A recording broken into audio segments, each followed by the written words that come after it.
Council to order. Date is November 7th, 2019. Time is 1 a.m. We are meeting at the Prescott Valley Civic Center, 7501 East School Boulevard, Prescott Valley. I am Jim Holt, and I would like the members present to please introduce themselves. Record. Larry Tarkowski. Chris Morley. Good morning, gentlemen. We do have a quorum. With the Department of Water Resources staff members, please introduce themselves. Anna Hanson, Melissa Sykes, Natalie Matz, Kennedy Shepherd. Excellent. I would like to start with agenda item number 2. Oh, we have the agenda Right behind it.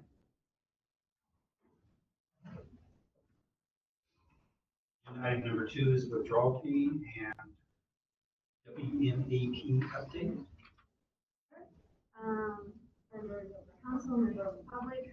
So we do have the 2020 withdrawal fees determined by the director.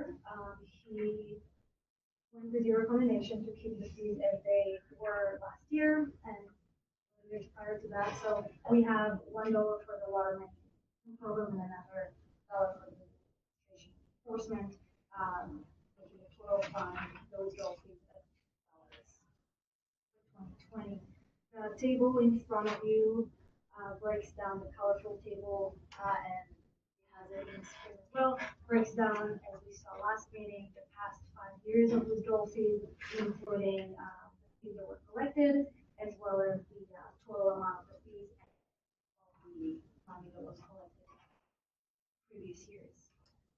Moving to the middle section of the table, we're looking at current fund available. So our current balance is about $121,000. We do have a few encumbered or committed funds for the 2 ongoing projects that are listed on the bottom, about $6,500 or so. So the remaining balance that we have under the water management program is $115,000. This does not include that $150,000 that would be allocated for conservation grants, which we will cover very shortly here. So the 2 projects that we currently have going on, they're contracted with Prescott Valley, and we have the Prescott Avenue for sure that is in progress and is scheduled to be completed by the end of this year. We also have the Groundwater harvesting recharge project that is scheduled to be completed by the beginning of 2020.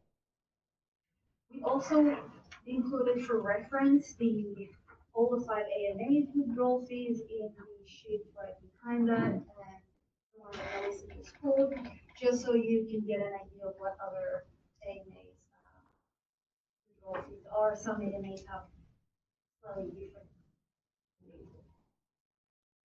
the situation in each of them. So that covers agenda item number 2, unless you'd like me to answer. Any questions?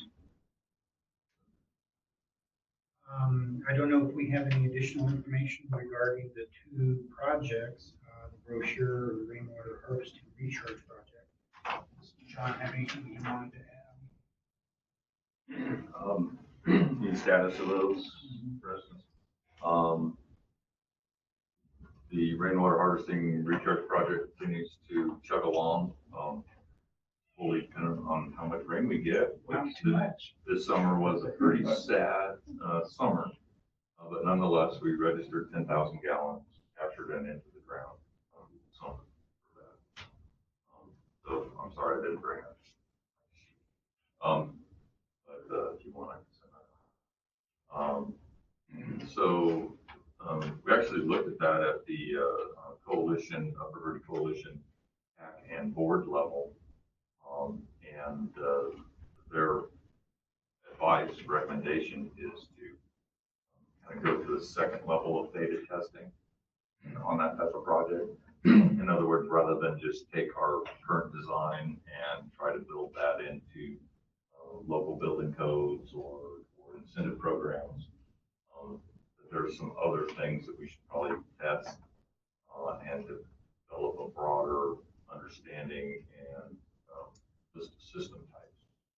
So, for instance, there's different French drain type systems that might be cheaper or more suitable for smaller lots. Maybe a vertical hole in the ground, auger hole, or these I forget what they're called now, but they're like little leach field structures, basically just a half pipe you can put in the ground rather than using rock, just this big plastic half pipe. And they're very, very cheap. That plus different filter systems. Current filter system is very difficult to maintain, and there's better choices out there. So the idea is that we're exploring additional places where we could install and implement some of these the different design techniques, kind of a second level or a beta test, and then bring it from there, develop perhaps some design guidelines that could then be part of our various government entities, building programs. An incentive, for example, if you're coming into the county to get a building permit, you have an exempt well, that could incentivize you. As much to, the city of Scottsdale is using dry wells for their recharge work. Is there any laws that we know of describing how close you can be to the aquifer with a dry well? I know you wouldn't want the dry well to go straight down to where you're recharging back into the aquifer. Certain amount of filtration, but do we know Well, of any? it depends on the water type. Okay. And so based off of our research on this first one, we contacted ADEQ and they said that there's no issue with rainwater captured from a rooftop going into a dry well. Okay. Permit or, but if it's contacted, say, a parking lot, that's a different issue. So you need some sort of permit. And of course, if you're doing direct injection, then you're going to be talking about aquifer protection permits. You're going to be getting a recharge permit from ADWR, that sort of thing. In this case, we're not asking for recharge credits or anything like that. It's just kind of, contribution back to the aquifer from rainwater. So it doesn't, I don't want to use the term skirts, but it's not within any regulatory framework. So that's one of the beautiful things about it, except for having to cross the use of the ground. I remember Chino Valley, we were using recharge basins. I'm a fan of getting down as quick as possible so we use less filtration. Progress on recharge wells with our asphalt. When you're doing direct injection, there's permitting processes. Any other question? Thank you, John. Appreciate it.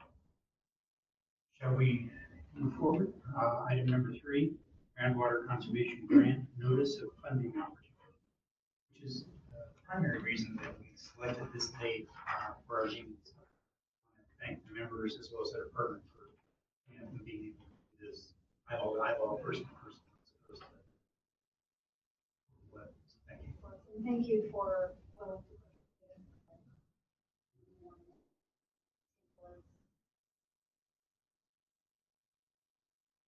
comments are very much appreciated. Before I have Marisa go over some more details of the notice of funding opportunity, I just want to remind that I'm sure you all know, but just put it on the record. So last year or earlier this year, legislators appropriated $2 million to specifically to conserve groundwater within the 5 AMA. The fund is distributed according to the AMAs per capita, and for the Prescott AMA, we'll receive $160,000 to conduct some of these programs. So I will have Melissa go over the components of these issues. I'm gonna read it to all of us, but it's about 7 pages. If you want they do suffer to be more information.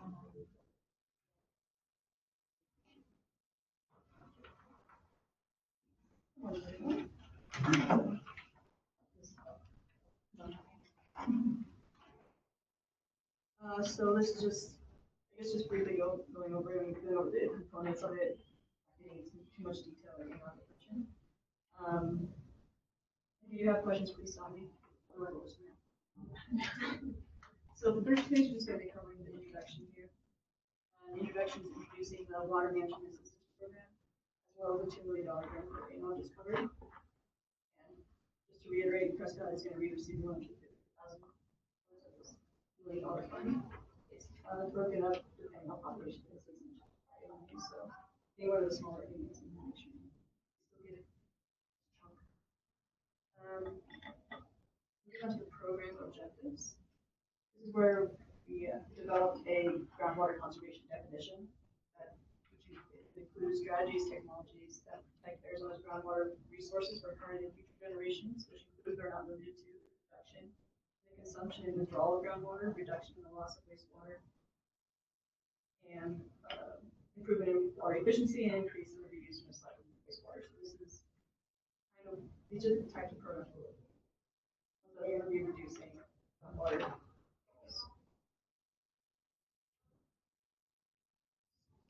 On to the next page, in the award information, this has the breakdown of the $2 billion between the 5 AMAs, and it also has set minimum.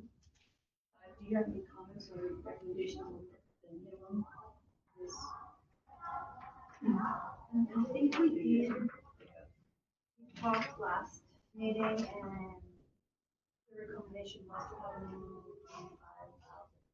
I think it was 50,000, but we were 25, even more. And we could. That's a nice try, Mark. If you do, so these are not set in stone, it's really for your comments, if you feel that you want to have a. I don't know why. Whatever you feel, will provide a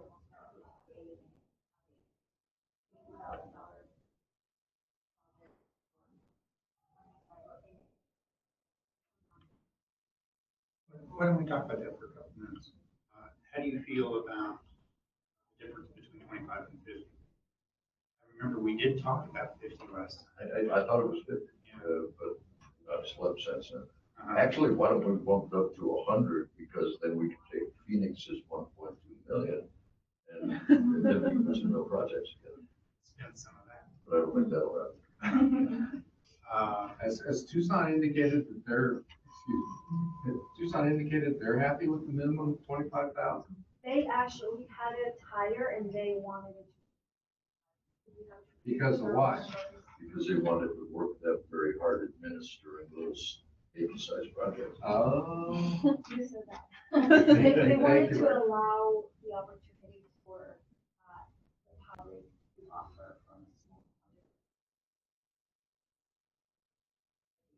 Okay. Okay, thank you.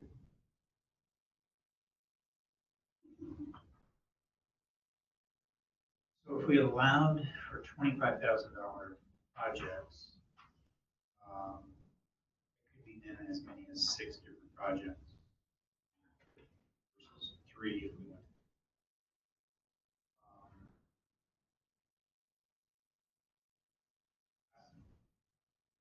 Personally, I'd probably say $50,000 might make sense. But how do you feel about that? What advantages there to do that? You make them work harder if you stay at 25. That's true. I'm hoping that will get a bigger impact with 50, with concentrating their effort around $50,000 contract per project. Well, that wouldn't mean we missed something on a smaller project if we did that, would it? I mean, if we had to do something smaller than $50,000, we had a specific project we identified, what would we do then? That was less than 50,000. We do. Be considered. The question is, do you want 3 robust projects, or do you want 6 less robust? That's what comes down. And that puts aside any of the administrative costs that will be incurred by the department. And I'm assuming that the department is picking up the administrative costs and it's not coming out of these dollar amounts. You may want to revisit that, quite frankly. Chairman, if an individual had a small project, would be helpful or whatever, he can always upscale. In doing so, make it a 50. And a lot of projects, you can't really downscale if they're fairly. Really, you can upscale, to cover the entire.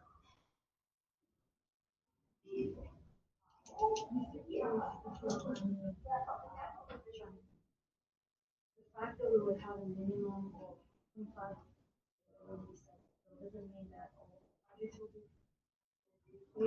It's possible that we actually, one project of 150, that may be next. So, and we do appreciate your consideration. Because it would, as we all know, will take some time needed to make policy effective. So whenever you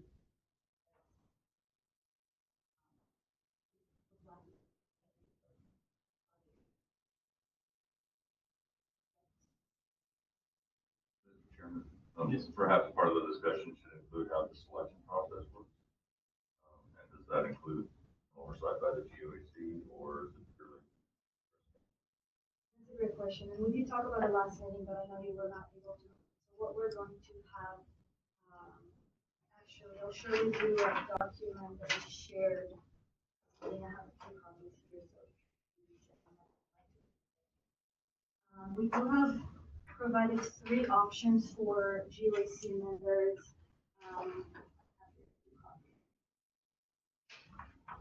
Two options of GOEC members to participate. Option 1 will be high.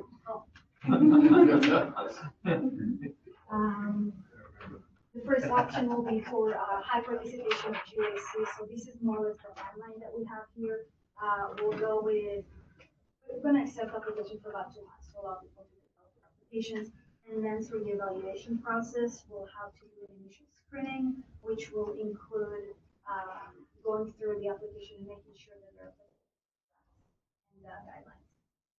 Then we'll have GOEC evaluation. So the present or the applicant will come and present their project program, pretty much pitch their project, and then the recommendation goes to the director.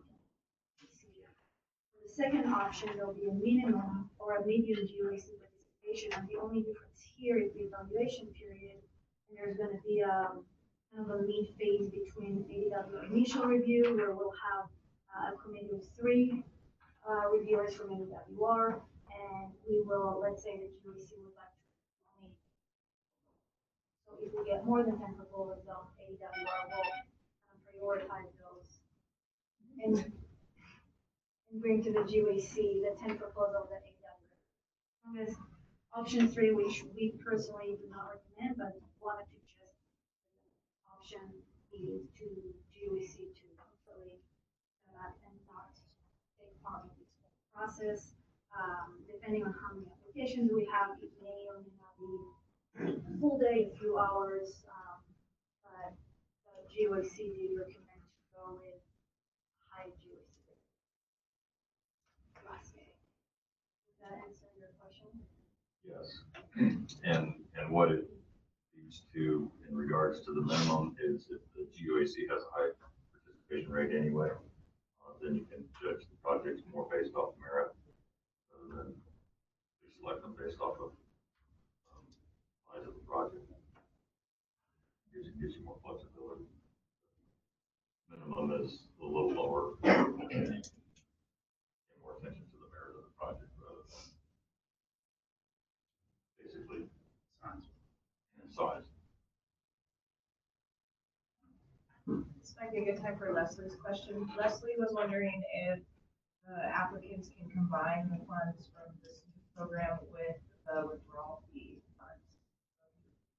Either both.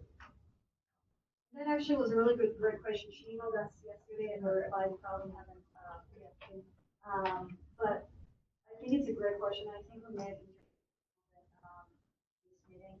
Well, because they're tracked separately, what we recommend is to apply to both separately and perhaps take one project divided into two phases, or one project and divided to two smaller projects, apply for these, apply for that, but then if one of them is not approved, it needs to be part of the project. So that's our recommendation.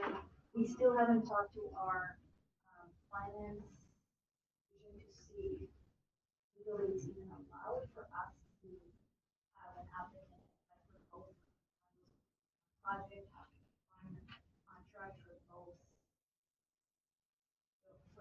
funds, because even though they're all under one are usually tracked. Designing it so that it's a phase one or a phase two would make sense. If you don't get one of the pots of money, the project still goes forward, the scope is diminished. I can't remember if we asked last time, but does somebody who applies for one of these grants have to be credentialed in any way? Is there a base requirement or no, nothing? You know, it can be anyone who has a great idea and or this. And of course, following. And it's up to us, the evaluators, to decide if Yeah, okay. they're against their. You're thinking about accountability. Yeah, Because they take the exactly. money or whatever. Yeah, Get some exactly. commitments and then they're gone. Yeah. Make sure that we're gonna have a way to assure ourselves that.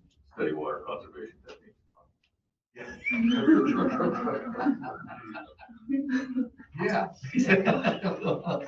Or on high seas. With respect to the sources of the funds, I agree with you that those probably should not be commingled. At this point, focus on those funds that are part of the two main appropriate. If an applicant decides that they want to try to fashion a project as a phased project, part of the project will be paid, funded separately with the other funds. I think we need to go back to the minimum amount of the project. I understand both. Both Yeah, perspectives, yeah. But if I'm we not gonna set, die on a hill, yeah, I think. we set it at 25, we can certainly encourage projects that are larger. If we set it at 50, we may lose a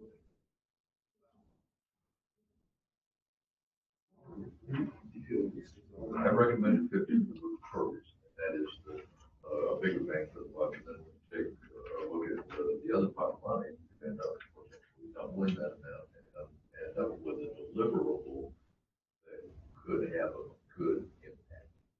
That's just my sense of it. Says I have no sense. Yeah. Awesome. Any other thoughts on that? I'm good with it. Yeah, I'm the entire. I understand the logic, so, yeah, I guess I agree. We'll move towards $50,000. That's our recommendation.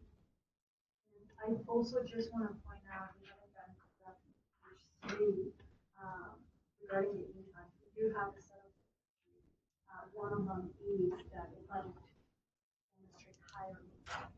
We have higher income in interest. Again, we support whatever you think is correct, but just, I want to support.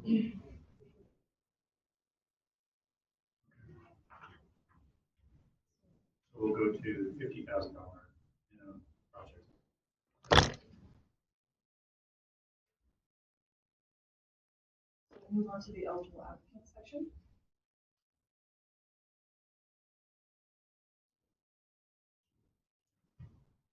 So This is just covering who can apply, anybody. We do have 3 criteria that they would have to meet. Applicable for 2 of them. One would be the applicant's program must be within one of the AMAs.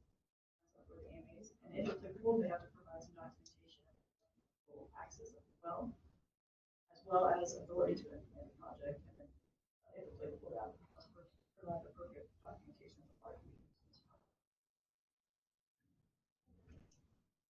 So we'll move on to requirements. This is just covering what exactly the applicant needs to submit to the department to be considered just for this group. So we go on to include a 3-page executive summary, project overview, scope of work, budget breakdown and narrative, and additional contribution breakdown if applicable, a project map, including where we will aim the project forward, where the project will be taking place and the song. I do go into, there's more detail on these, and we go into the project within the application requirements section. So this, we have a table of some example projects, and we broke them down by 4 categories. This is just to kind of get people's minds rolling and like what kind of projects they will consider, or just they can be beyond these categories, of course. It's just,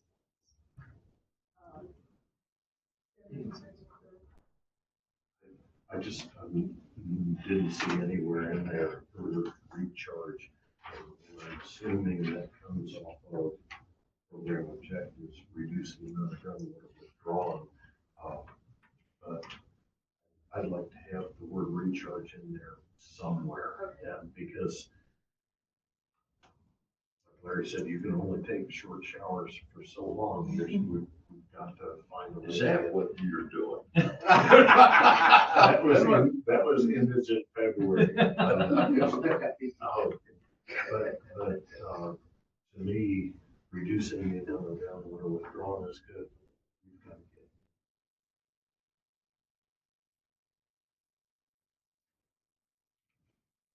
Other items we would like to add to this?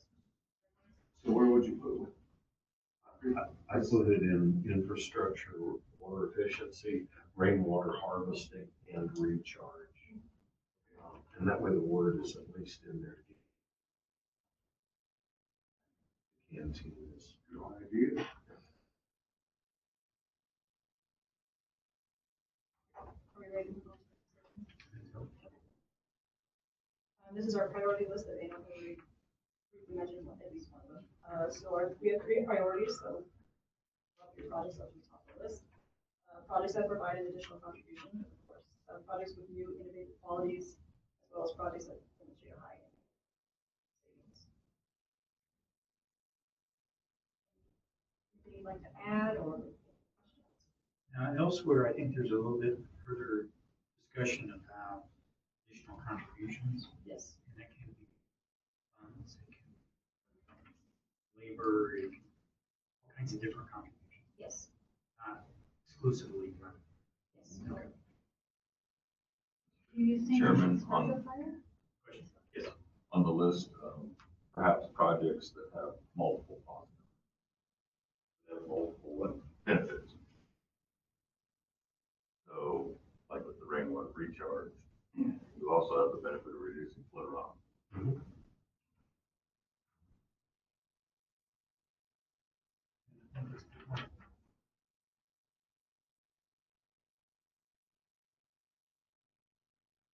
With that regard, make sure that I understand that this notification of funding opportunity be used for all of the AMA.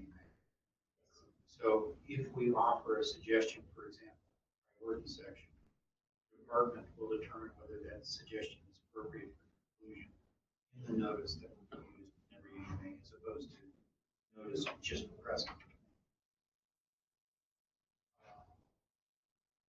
So given that, we make suggestions like adding an additional bullet on the priority listing.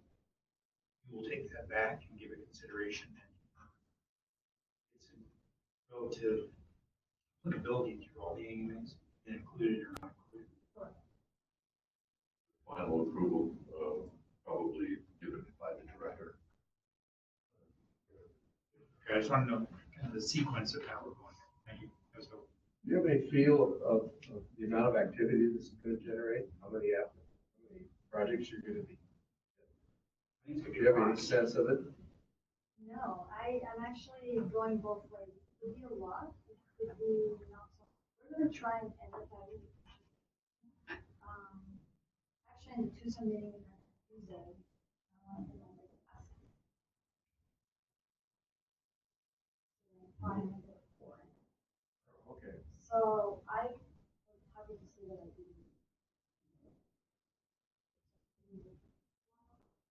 Activity, but usually the first time that I live, I'm off. Well, the timeline's relatively compact. It's just that it will generate some interest here for sure, as you suggest, because I think there's perhaps pent-up demand doing some of these kinds of research projects. So, yeah.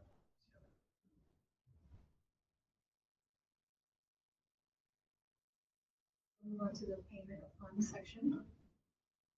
This is just going over how we expect applicants selected projects to be requesting the funds. Full funds. No funds are going to be, we are requiring that no funds be reimbursed for expenses prior to the execution, so we can already fulfill that. Expense for actually requesting for reimbursement.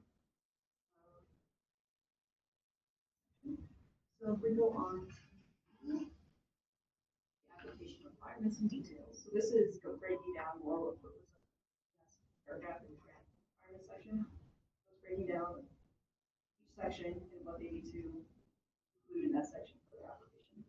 And if you want it to be clear and concise, not exceed 15 pages.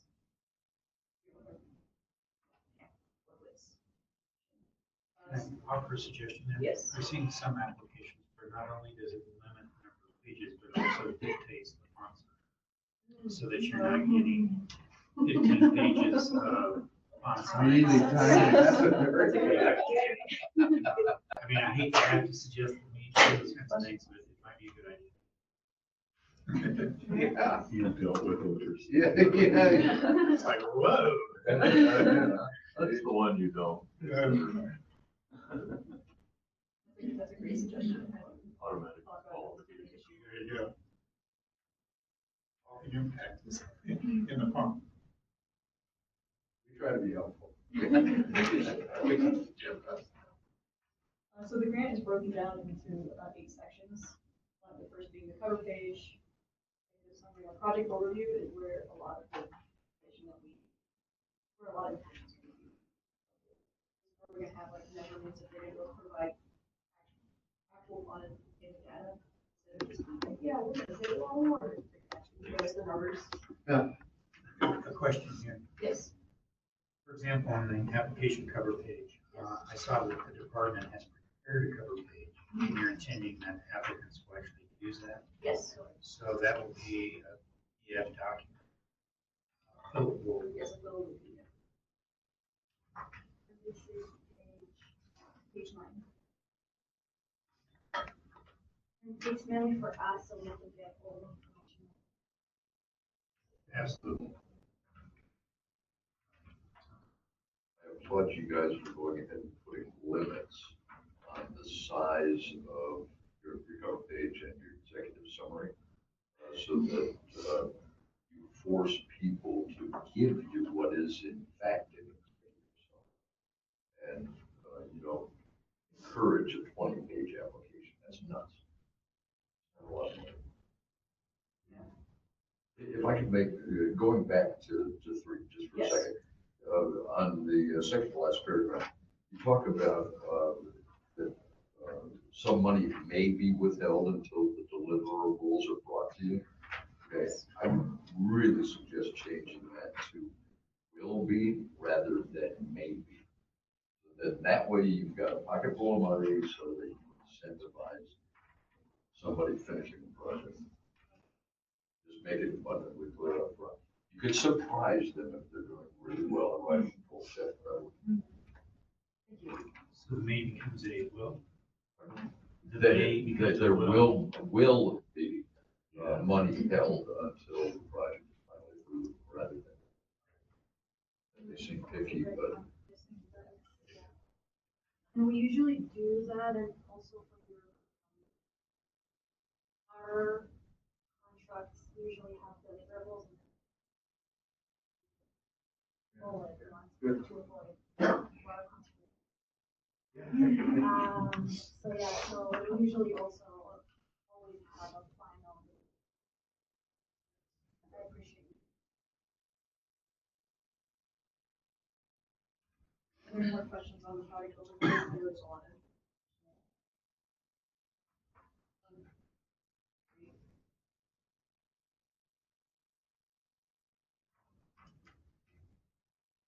So we have 4 through 8.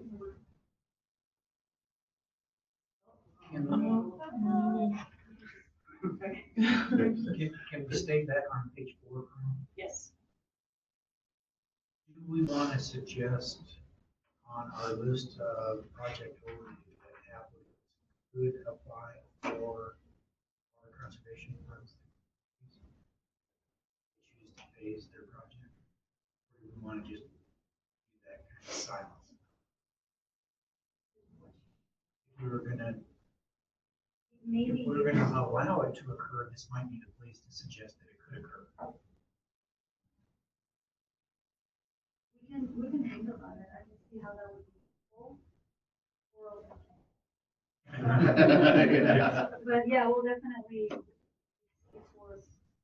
Consider. So, yeah, and I guess the point is, yeah, we're gonna allow it, this probably.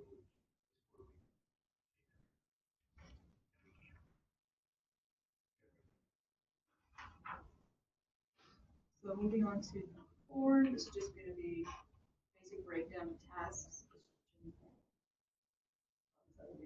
That will be more given in the front or the budget breakdown. This is project. Now, you're not providing that table for the applicants for scope of work, you're actually providing a table that includes that information. Yes. For the budget breakdown and narrative, we are providing templates for the breakdown, and for the narrative, we have ample time. So we have some consistency. Um, 6, the additional contribution breakdown. This would be a critical section. This goes into types of contributions. We also have, as an attachment, we have our project map. That is huge. And the project map of the AMA, so clearly we're within the AMA if they are within the AMA. And then for 8, we have our supplemental information is 8. That would be evidence of physical availability of water, applicable, as well as the control and tenure of land. They also have to fill out and submit the State Historic Preservation Office review form for the last 5 pages of this document, 11 through 15. That's something that is required.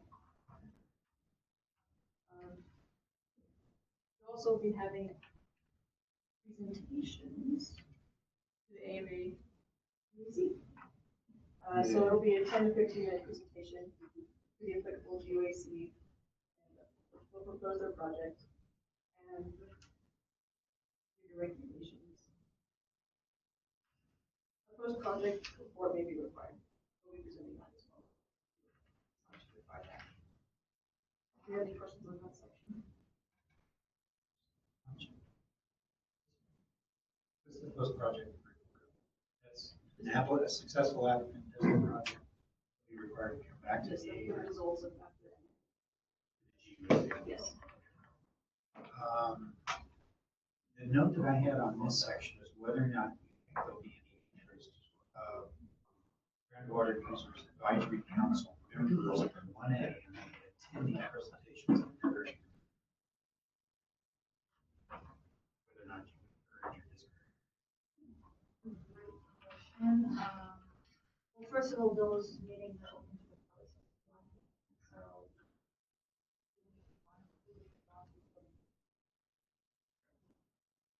There is a form, obviously.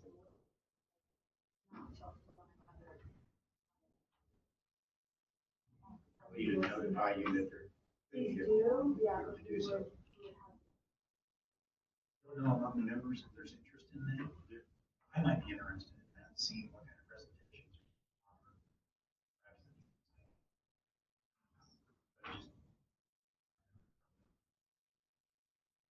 So yeah, if there's interest in that among the members and possible.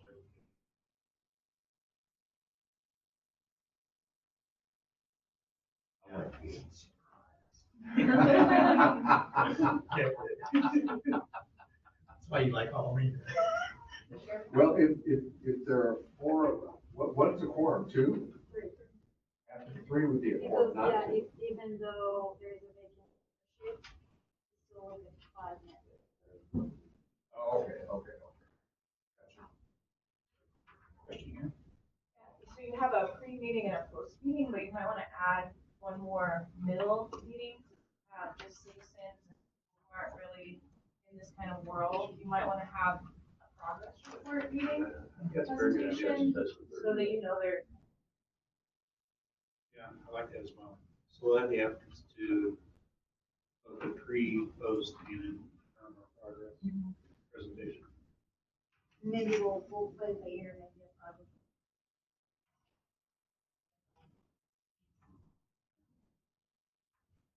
We need to make sure that the applicant is made aware that a progress or interim meeting for it would be required versus some small project. I don't know how you can phrase that. Maybe just say maybe required. Just leave it. So, kind of like that may request an additional. Progress. Yeah. That's very good. Any more in this section? Mr. Chairman. Is this an appropriate time to ask about the SHPO process? I'm not sure where we're at on that. Page 6. I could finish on page 7, since this is just the last page of the actual. Discuss that. Hold your question. Okay. So this is just the last page. The application assistance, any questions should be directed to me. I have my phone and email address there. We also have our timeline. Few days, our pre-application workshop, maybe on December 10th, as of now, 8:30 to 10. Resources. And our review and selection criteria, this is just briefly going over what we have in the application requirements section. On all of those items. That's it. If you don't meet any of the eligibility or application. Questions? Comments on this section? I do want to point out that the current tentative date will help.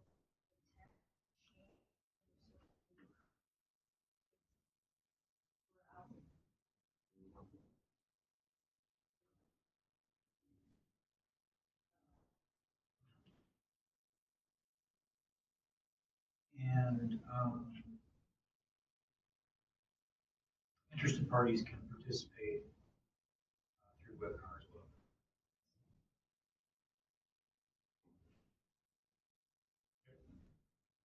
So the applicant themselves is an applicant. Oh, sorry. Pre-application workshop. Oh, yes, everyone.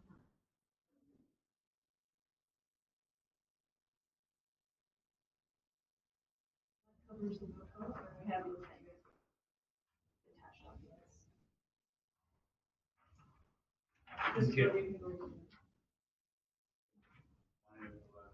to hear your question about Yeah, the process on the SHPO review form, and this appears to be pretty similar to the what Water Protection Fund does.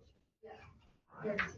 So, the suggestion is that we if we're a successful grant applicant, we obtain the SHPO clearances directly rather than through ADWR.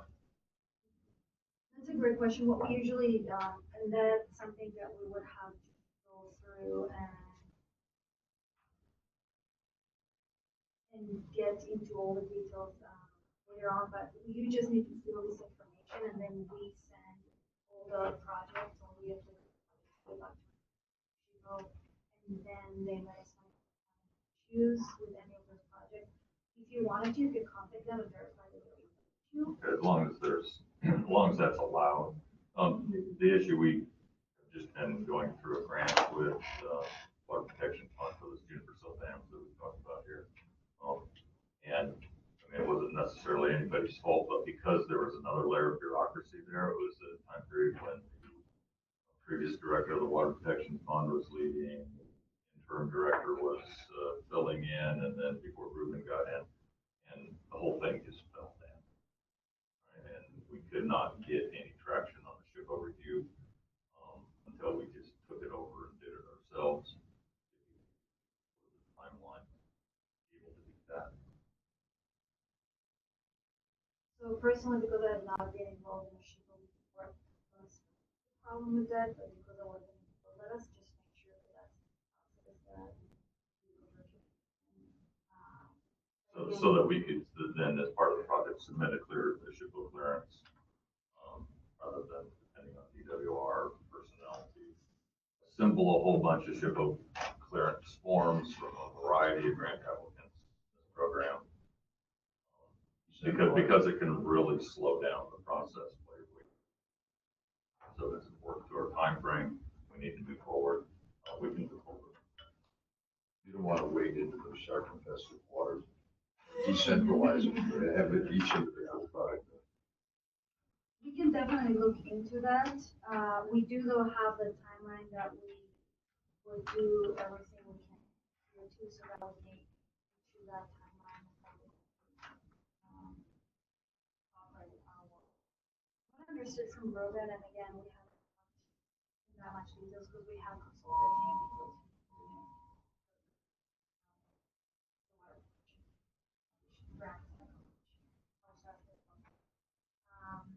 But yeah, we'll be more than happy to get your thoughts and see how we streamline this process.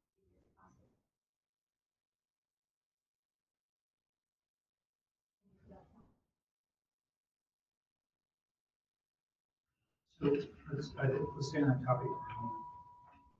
Looking back at the timeline, when ABWR does its grant evaluation in February, would the project have its SHPO clearance by that point in time?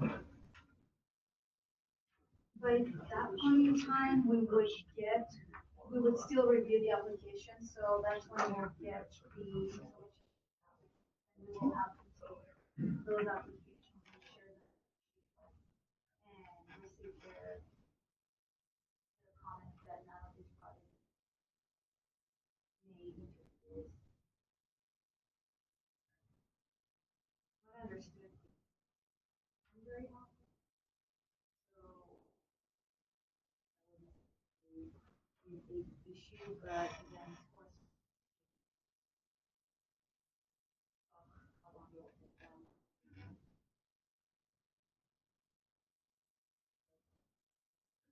But no project would come as far as GUAC presentation. It didn't already have SHPO clearance. Our hope is that that would be. Unless an applicant chooses to bring their clearance with them at the very beginning. After the award, of course, but sometime in the project we do. So is, as a follow-up question then, so DWR will honor SHPO's decision? You won't second guess them. That was another issue we had. We had one state agency second guess SHPO's clearance. They forced us to hire an archaeologist to go do the subsequent survey at our expense that agreed with the SHPO clearance, but nonetheless it was spent because in this case it was state land. Didn't trust us or didn't trust SHPO and forced us to do additional work at our land. So I just want to make sure that you'll honor their determination. If they say that the project is okay to go, we're not gonna go. You're not gonna second guess. But just wanted to make sure. Well, has anybody ever used SHPO as a tool to slow down a project in your experience? Really. I mean, in your Not experience. that I know of, again, this is the first time we offer these grants. I'm involved with the active management plan and the development program. So interesting. Director, but not to my knowledge.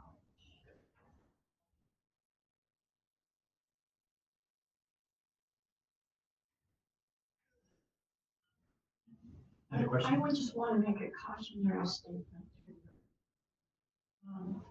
John went really lightly on what happened. On one of our grants, we had to go to board and have it extended because we couldn't get the approvals in that timeline. Do not let that happen to you with this project. All precautionary measures need to be.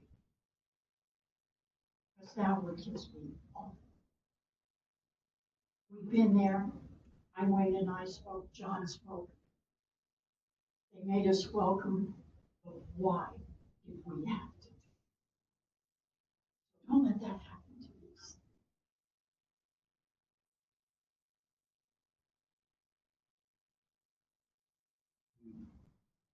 Do you have any more presentation?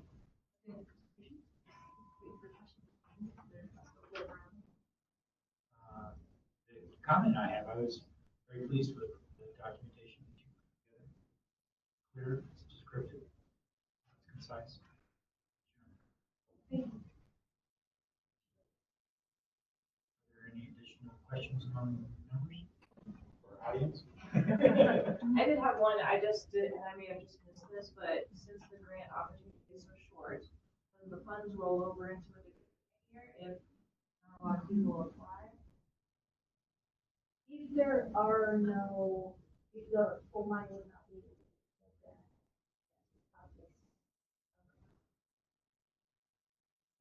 Good question, but this is a one-time, 150 is a one-time, we don't anticipate the legislature appropriating additional funds. Correct, it was part of, Can they sweep the funds if they're not used? I cannot stick in their Everybody's name, trying not so. to say. Well, what's the answer to that? I would say that there are other AMAs with bigger funds. Why would they sweep our crumbs? I wouldn't have said that, but I would just say that obviously. We have, but they just literally.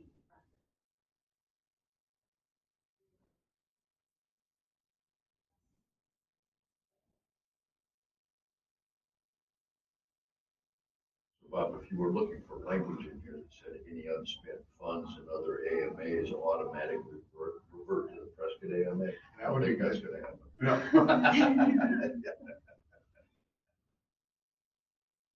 Any other questions or comments among members or audience?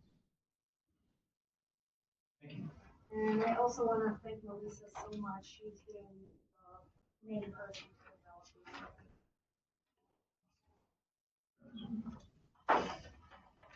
So we'll move to agenda item number 4, area director report.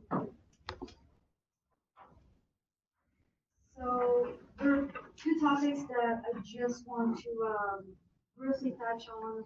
The first one will be the AMA Post 2025 committee that we mentioned last meeting. We had the first meeting of this committee in October 10th. This committee is one of 4 committees of the Governor Water Administration Council. We do have 2 co-chairs for this meeting, Mr. Tim Kumar, who is also a water council member, is a GBC member, as well as Warren Tenney, who is in a water council. The goal of the committee is to identify water management challenges facing the management areas and generate strategy and solutions. Before I move on, I was just kind of curious. I know that John had listed names, so that's important. Anyone else have a chance to maybe listen? By the way, yeah, and we got comments from the board. So the approach of the meeting is to, one, reflect on the past 40 years of the Groundwater Management Act, some of the water management successes in management areas, while identifying challenges, and two, to propose some solutions and strategies for addressing the challenges. The main approaches. To accomplish those two tasks, the committee will compile a list of challenges and categorize them, and then refine those challenges that are identified in meetings. And then this will be followed by an analysis and prioritization process of all of the issues. The committee will also present its finding to the full council, to the Governor's Water Council, for their review. And the target date for this presentation to the council. So it's going to take about over a year to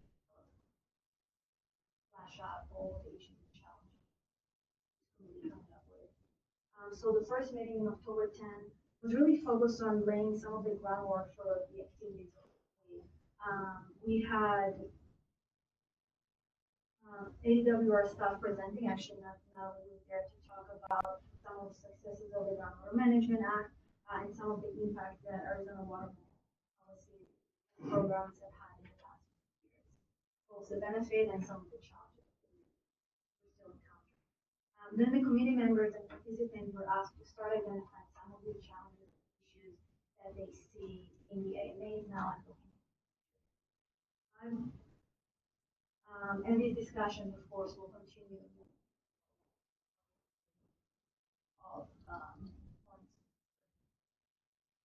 Membership for this committee, and I think I mentioned that previously, is open to anyone who's interested. The culture did want to make sure that individuals that do commit to be a member are active and contribute. That's really their only request for participating, and UAC also works there.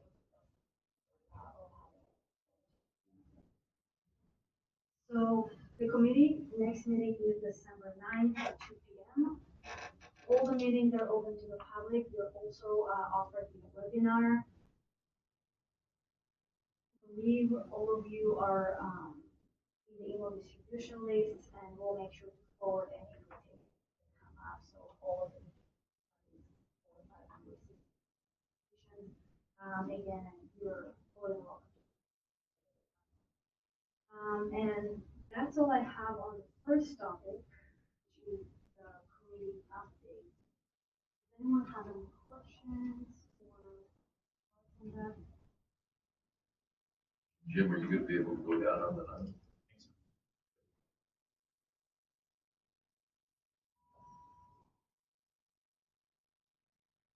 And also the meetings are recorded, and they also, I believe they're posted on the website, on the Governor Water Council website.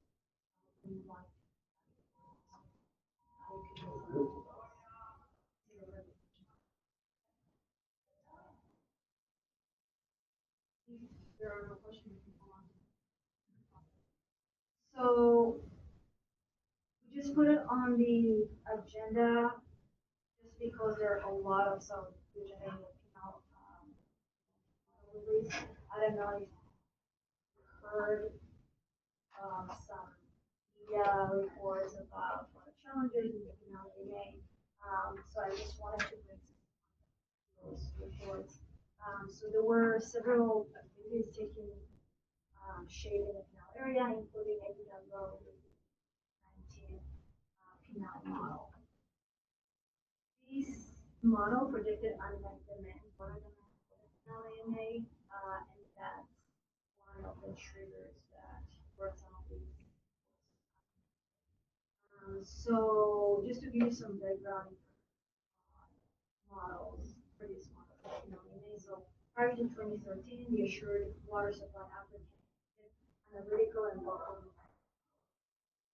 Then moving on to 2014, AWR completed a regional numeric groundwater model for the which was developed to be used for many purposes for the assured.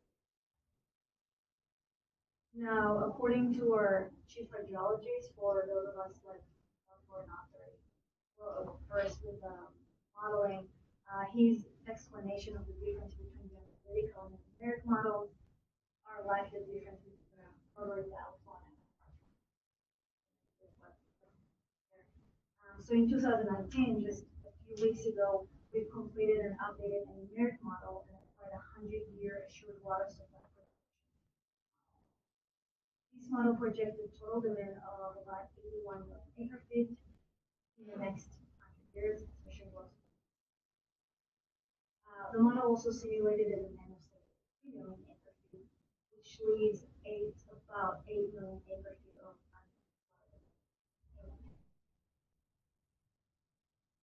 to start generating some ideas and discuss ways in which those unmet demands could be addressed. They're likely going to form a stakeholder group with local stakeholders, which will be chaired or managed by supervisors of the county. And there is also a ad hoc committee on groundwater supply within our county that is relatively early in the house that was formed a couple months ago. And that's when the model first was introduced. We also had a member to go of the model. And with those meetings of ad hoc, we are public website. The next one is, so if you are interested in this topic, you know.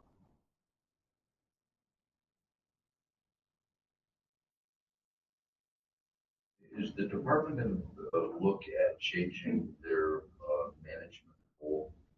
Because if I'm not mistaken, Cal has a plant depletion management goal as opposed to safe yield. And so is there any long-term thought that there's going to be a change in that management goal for that particular AMA? Good question. Go ahead. Yeah, I want to hear this. So the department hasn't taken a position one way or another on that particular goal, that it has come up a number of times, both in conversations around the good management plan and the group. I think all things are on the table for this post 2020. If that's a conversation that we want to have associated, I think it might be but there's not a push one direction or There's no political ramifications involved with that. I mean, it's what we went through here in 1998, 99, when there was a determination that we were beyond our safety of volumes. And yes, that's not without its challenges.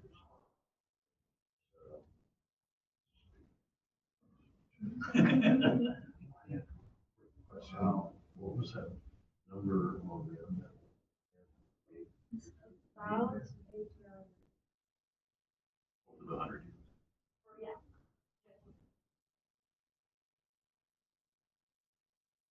Thank you.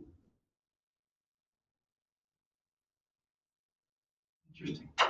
So, I guess that no new CAWS. No. That's a process that will go through. So they're working on creating the process to start to kind of address what the plan is going forward. CAWS. Certificates of assured water supply. Oh, perfect. Based off groundwater. So there's going to be some conversations about how we treat existing applications and how that happens. Are there a number of them in the queue application? There are a number of Are there more applications coming in? Hey, real fast now. I don't know. That's kind of the experience we had here. Can you process those without knowing, answering this question? The 8 million acre feet? Can you process that? What do you do there? So at this point, the department has given the option of whether they would like us to process those now or whether they would like us to kind of hold off on processing those until the state clear process can kind of do its thing and kind of on that path forward. So it's, in most cases, we're kind of in a holding.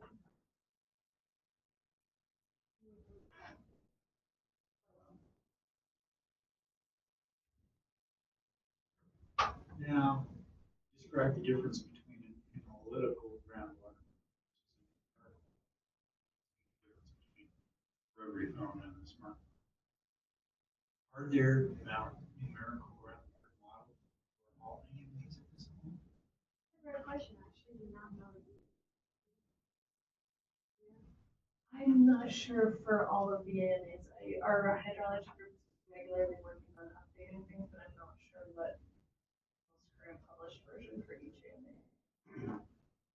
Because I wonder if that's not the case, and if we're still operating on analytical groundwater models as we migrate into numerical groundwater models, this experience with now might not be duplicated in other areas of the state. So the 2014 model, but just so you know, the difference, this model, the previous model, projected about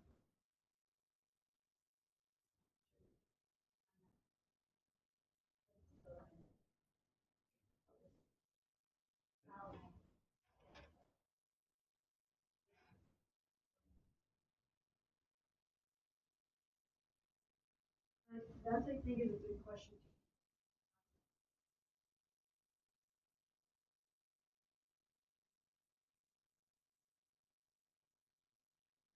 Any other questions or comments? I don't know if I should say. Bob has a comment.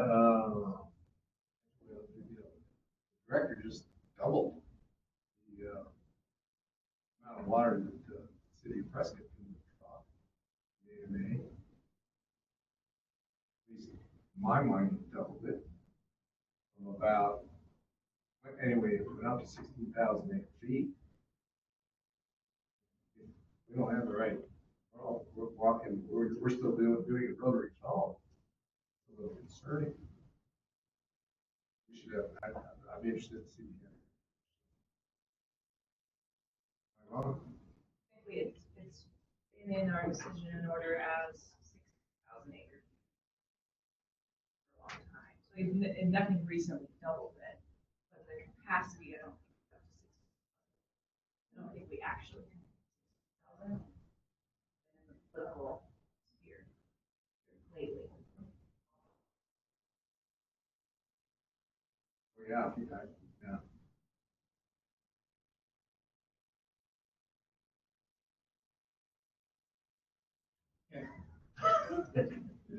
Bob? Do council members have any comments or observations they'd like to make under agenda item number 5? I have an inquiry. We're supposed to have 5 members. Yes. We only have 4. I'm curious, 2 of the members that I'm aware of had to reapply for it. And I haven't heard anything for months. Do we know what the status of some of the members are? And it's just going on and on and on, and whether or not we're going to get a 5th member? Yeah, so we're working quite hard with the governor's office. There are bureaucracies through the process, but we haven't had, from what we know, haven't had that. We are in the process. Do we know that there been any applications? Yes, there were. Okay. Very pleased with that. We really hope that we're gonna have for the process of funding. Okay, good. Thank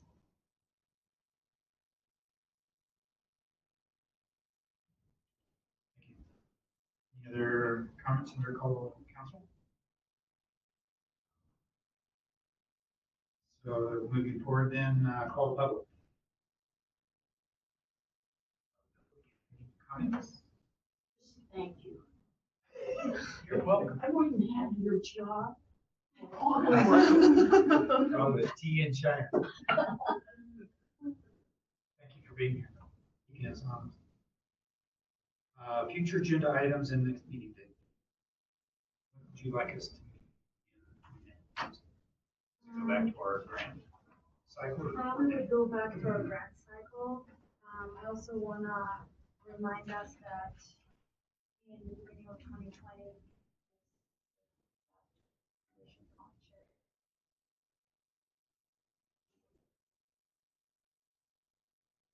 I'm sorry, you said. Also, yeah, so, we would ask policy members to make a recommendation for to choose the life insurance. That would come also. Okay. Regarding our next meeting date, is the one, we hope to have the evaluation process starts March 16th to April 17th. We try to give ourselves 5 weeks. If it does take more than 1 or 2 days.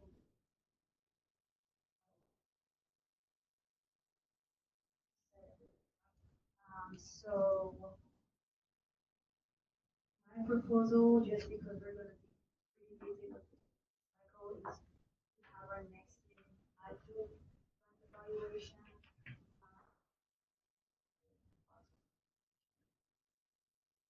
So then we would be looking at middle of March to middle of April. I don't have any objections. Why don't we plan on that then? I think it's a little difficult for us to identify a date at this point. Do that closer to that time. And then you'll let us know with respect to number of applications that we can get on that deadline. Let us know we want that. Will you be able to identify grant applicant name and topic? Or just simply For number of us to let you know. Yeah. We'll be definitely to provide this to you. This is our records, so definitely.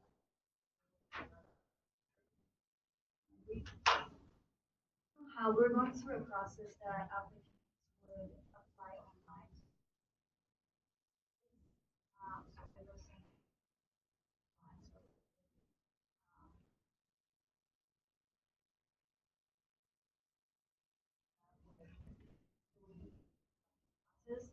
I don't know if these will be.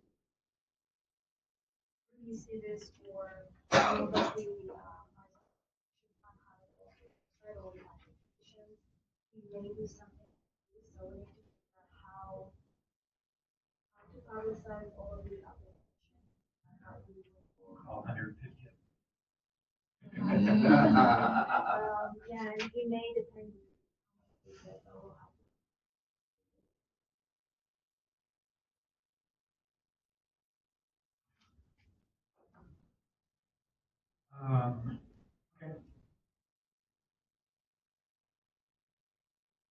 Excellent. Any other comments?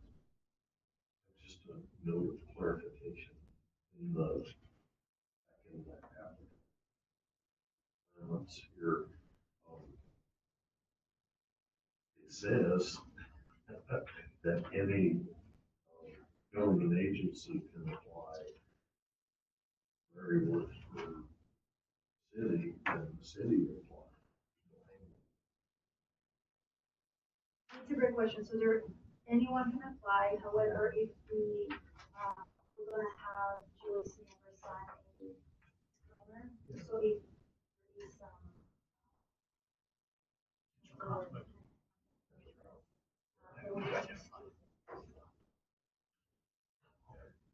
Yeah, I just, So you can't vote on your own application, Chris. I have it, it's right here. That's what we were afraid of. I'll see you in Rocky. That was worth it. Nice. Well, again, thank you all for coming up today. Really appreciate it. I'll entertain a motion to adjourn. Any objections? Hearing none, we'll be adjourned. Thank you all very much. Have a good Thanksgiving and Merry Christmas, everybody. John, I wanted you to know, we put those new stainless steel screens on our gutters. You know, get